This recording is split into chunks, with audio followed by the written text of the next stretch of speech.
Hello and welcome for another tips and tricks. So naghahanap ka ba ng libreng AI video editor, photo to video editor na pwede para sa iyong mga content? Lalo na kung hindi mo pa kayang magbayad, dahil konti pa lang ang sinasahod mo bilang content creator.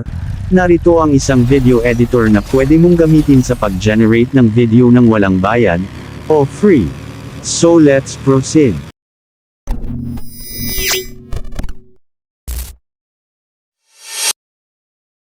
So yung una nating gawin upang makapag-generate tayo ng photo to video, ay i-open ang ating YouTube app.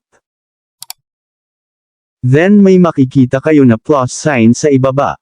I-click nyo lang ito. Then dito naman ay i-click natin ang add. Pagkatapos ay mapupunta tayo sa phone gallery.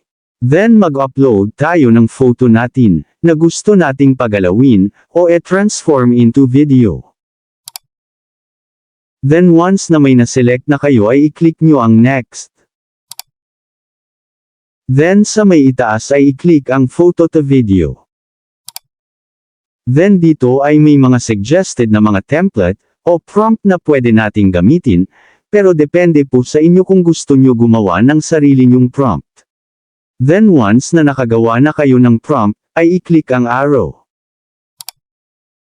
At hintayin lang natin matapos mag-generate ng video. So mabilis lang mag-generate dito ng video, at maganda ring ang quality ng mga videos. Let's go! So ayan, na-transform na into video, yung photo na in-upload natin, at para ma-download nyo ang video, ay i-click ang 3 dots. Then i-click ang Save to Device. So ayan, ganyan lang kadali mag-generate ng photo to video gamit ang YouTube.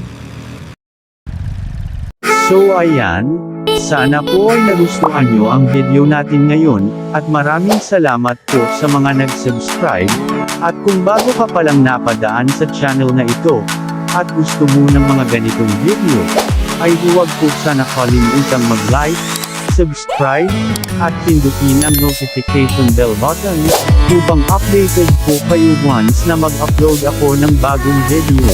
So thank you for watching, and God bless po sa lahat.